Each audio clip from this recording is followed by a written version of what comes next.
This is On Target Institute, building men of character, men who will live a life that demands an explanation. And now, founder and president, Vince D'Acchioli. Well, hello, men. Welcome to OTI Leadership Training Session 4. We're talking in this session about the 4 pillars of leadership. And I am really excited to unpack these for you guys. If you remember in our last session, we dealt with on-target facilitation. This is very important.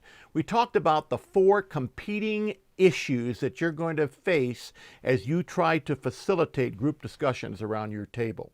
And by the way, as a reminder, if you would like to download the grading system that we've developed to help you understand how good a job you're doing at facilitation, you can go to our website at otm.co. You can download the training manual and all of the things that we're dealing with here and have notes in front of you, but you can also download that resource to help you with your on-target facilitation and encourage your men to evaluate the kind of job that you're doing around your tables.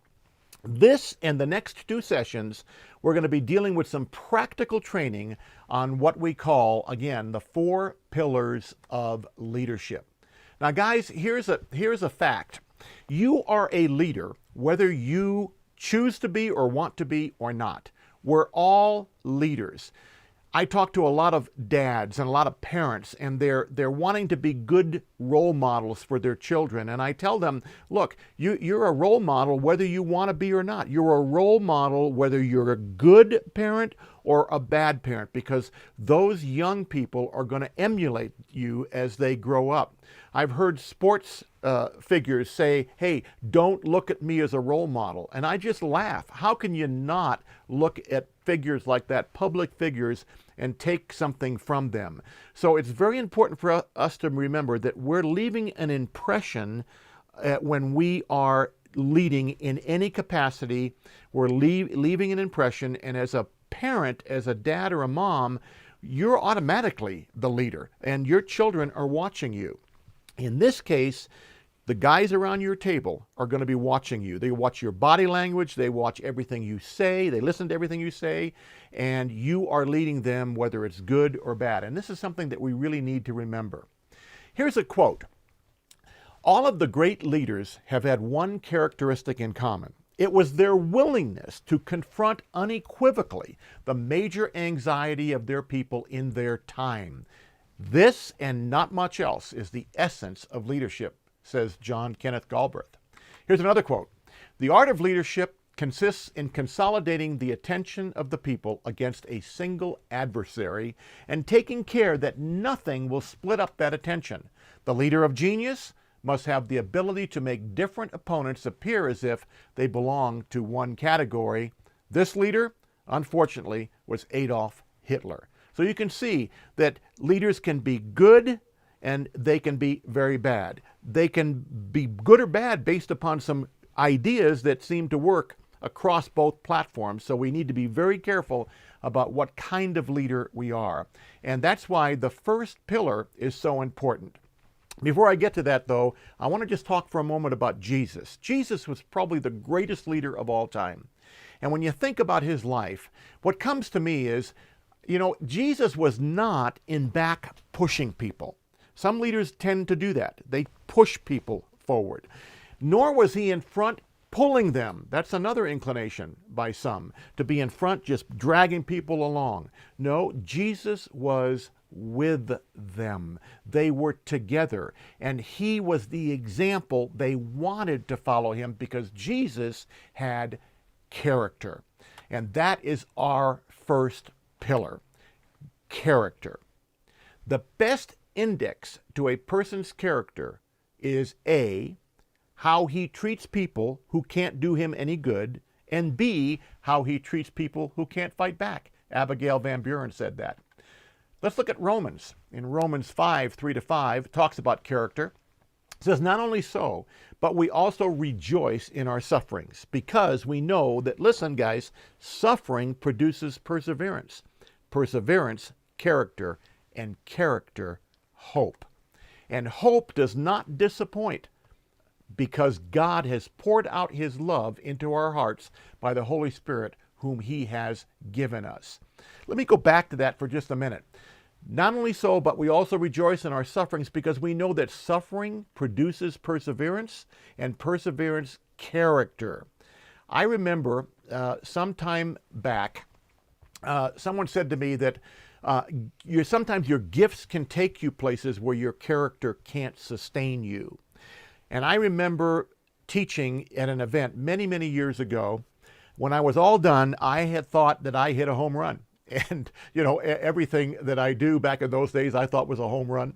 But there was one young man in my audience who came up to me after my session, and he said something very curious to me. He said, "Vince, you've never really been broken, have you?" And I remember when he said that, I really took offense. I mean, I was really shattered.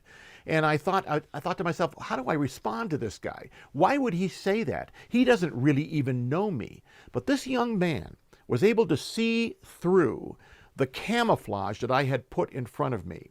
And what he was saying is that I haven't allowed the suffering in my life or the brokenness in my life to really produce the kind of character that I need to be the kind of leader God is calling me to be. He was able to see some of that, and it offended me, but at the same time I walked away thinking, what is going on here? It's been said that you teach what you know, but you really reproduce who you are. And so that brings up some key questions for us, guys. I mean, are you consistent in your dealings with those around you? Or do you suffer from what I call moral schizophrenia? Moral schizophrenia is truth learned on Sunday that's not applied on Monday. For whatever reason, I'm not able to be the real deal. I'm a hypocrite. There's a powerful illustration I want to share with you. This illustration came to me many, many years ago when I was in the business world by a man named Stephen Covey. He was using an iceberg to kind of illustrate what happens in an organization.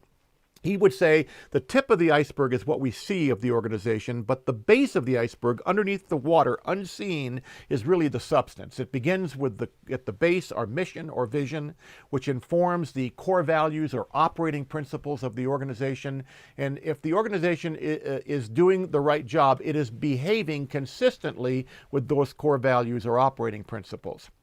And character can be applied to an organization, it can be applied to a church, and it can be applied to a person. And in this case, we're talking about applying character to a person. We're talking about godly character, which is necessary in this case. It's been said, godly character is a one-to-one relationship between my Bible, my beliefs, and my behavior. So if we revisit the illustration and look at it as a person, as you or me, here I am. My Bible is the foundation upon which my life is being built. It's the basis upon which everything should flow in my life. It informs my beliefs or my core values, and if I'm consistent and not struggling with moral schizophrenia, then my behavior is lined up with my beliefs and my core values. But here's what happens, guys. The moral schizophrenia comes when we chip off the top of the iceberg and we float it off on the newest fad or technique. We're entertaining things at work in dirty stories and jokes and behavior that is not consistent, because if I don't do that, I won't be cool. And that's where we get into trouble. We've got to be lined up and we've got to be consistent. And the only way that can happen, guys, the only way I can have godly character is I've got that kind of relationship with God, and He is living vitally and vibrantly in me every single day. Let me close with this illustration. I heard a story many years ago, back in the 40s and 50s, before TV came along. There was a baseball player who was in the last innings of a World Series baseball game. I believe it was the final game, and they were ahead by 2 runs. They didn't have relief pitchers back in those days, and this was being broadcast over radio, but it was said that this pitcher was in the very last inning, and there was 1 out. There were 2 men on base, and he was pitching to a man, and all of a sudden he stopped and he called the catcher out to the mound. No one knew what was happening.